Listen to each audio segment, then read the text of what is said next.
found out that water supercharges caffeine. Sanjay Gupta said that he's starting to drink like a bunch of water in the morning because it's obvious he hasn't drunk it in 8 hours. He's dehydrated. And I tried it, and I'm just saying, health tip. I'm a caffeine junkie, so like for me, the point is it makes the coffee work better. We said, I'd like to say that you guys can ask me anything that you want. Go ahead. It's your baby shower. Try to do anything that you want. But try to offend me. It cannot be done, I dare you. Absolutely shameless. I don't promise to answer anything that you guys ask. Say no. And that being said, we are of divergent age in the room, so I think that we can talk about anything, but just to be a little bit careful about the kind of language that we use as we talk about it. And I think that'll free us up to talk about anything that we want. So with that said, go ahead, I throw down the gauntlet.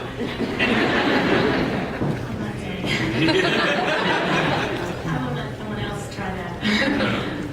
I wanted to ask a question about auditioning, how you go about finding parts, the roles that you have played, and it's so versatile.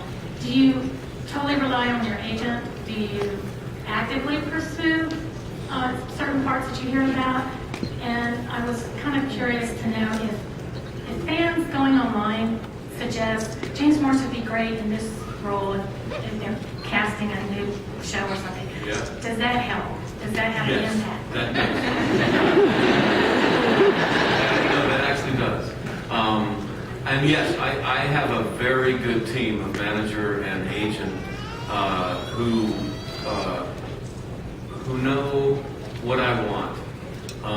I knew that my agent understood what I wanted when he called me up and he said, "James, I need a new old guy.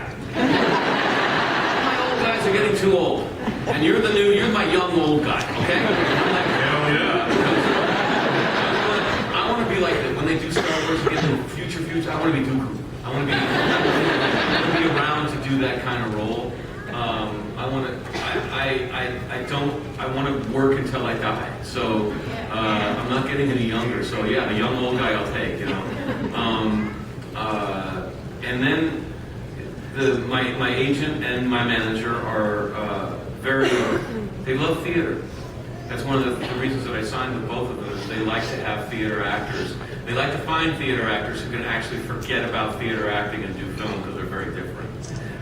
But if you can find a theater actor who's well trained, who understands that, and is not so proud of being a theater actor that he approaches every role like this, that's terrible.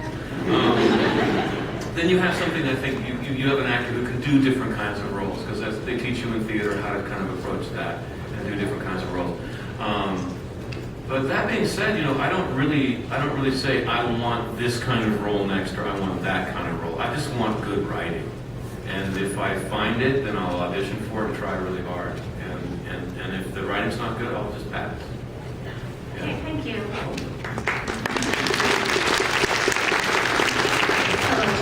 Hello. How are you? I'm doing very well.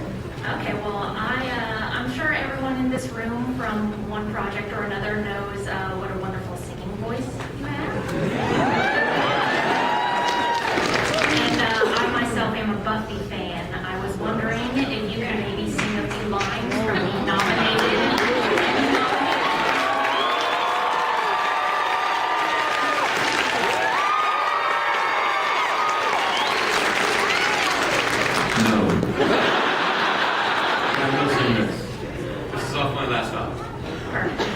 Our last album. I'm with a band called Ghost of the Robot. World. We have a new single off our new album called Hello, which you can download for 99 cents. Somebody, I gave them, how much did I give you? 62 cents. That's all that I had. And what do you think of the new single? Okay. So this song is not about that. This is off our last album. And I'm singing it because it's designed to be a cappella. It's designed to be a good experience without all the... and this one I wrote in Romania. I was doing a cowboy movie, and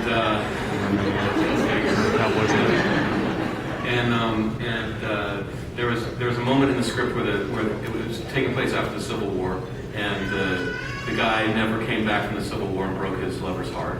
And there was a scene where he was explaining that, but in the script it didn't really work. And I was trying to do a rewrite on it, and that didn't work, but it came out in the song anyway. So this is what that. Well, I'm alone in Labyrinth with my lady by my side. After wars, I left her, and now she's come to watch me die. She's a flower in the sun, and now she's crawling through the mud. 'Cause of me, 'cause of me. My heart was sick from killing engines with their babies in their beds. I refused 'cause my general put his gun up to my head. But I wanted to come home so Abby wouldn't live alone. So I killed and burned him down. That's happening.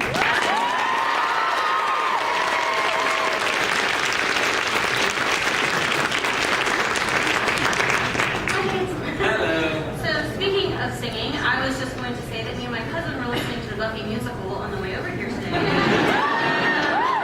We were curious what it was like to film that. Did you enjoy it? Was it weird? We were terrified.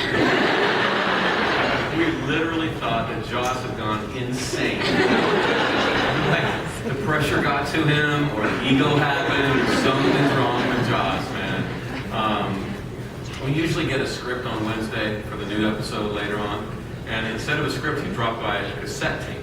Right? And so I come from lunch, I'm like, this script's here, this script, what the fuck? I put a cassette into the player in my trailer, and it's Joss and his wife singing the songs from the show. And it's terrible. Joss is just so an awesome writer, but like no writer, no matter how good he is, can survive bad performance.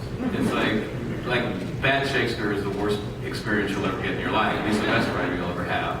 No chef can survive a waiter that drops the food, you know? So this was, it sounded horrible. It sounded cheesy, it sounded bad. And I took the cassette tape out and I was like,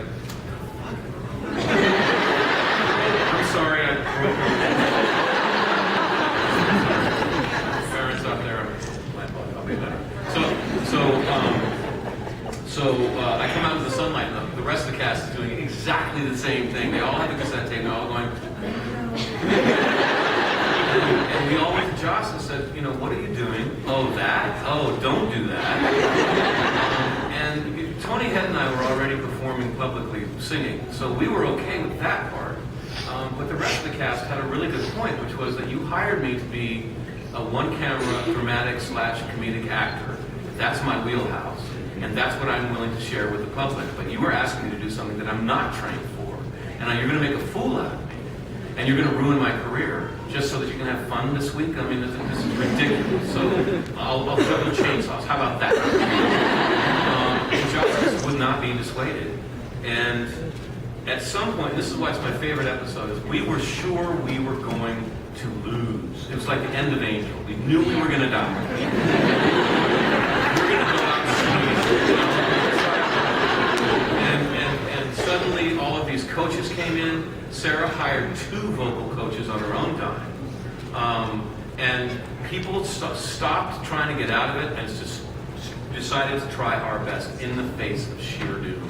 And so we went from abject terror to delight when Joss wheeled a little TV on the set and said, everybody stop working, I wanted to show you something. He had cut the Xander dance. And he showed us that, and it was awesome. This is going to work, oh my God. And it was so fun by the end of it. And he very smartly, who was the guy that played the demon? Tim Battle? Hilton Battle? Like, we thought we were doing well. And then Hilton came in and just schooled us. Because he's like a Broadway Tony Award winning musical. Like, that dude knows oh my goodness. And he didn't play it like I'm going to school you. You know, he played it all humble between takes, and then they would say action. It was just like. So I'm glad that he saved, Josh saved that for the last day because we would have not been able to. And so I'm just proud of us as human beings that we decided to do the right thing, which is just don't give up and try your best. Well, I think I speak for everyone when I say thank you for making that. Yeah.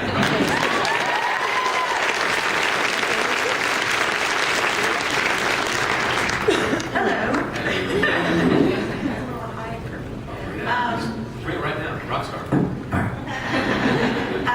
So my question is about Witches of East End. Yeah. I'm wondering if you have any insights into the status. I know there was talk about possibly a Netflix bridge or those of us that are on the Save Witches of East End I hope they campaign. do. I think I was talking with the writer of that because I always want to know what the central metaphor is, and I'm like, I think what we're talking about is just holding your family together in an insane world, right? And she's like, that's exactly it, and that is something I can really get behind.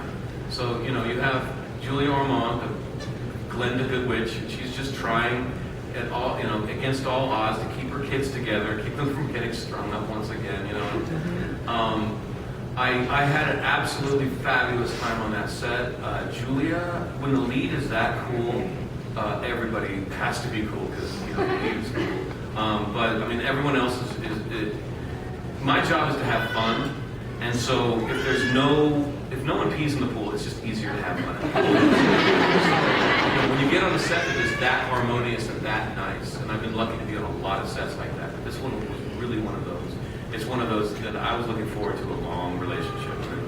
When they were let go, I was like, God, again. I destroy shows. You put me on that show.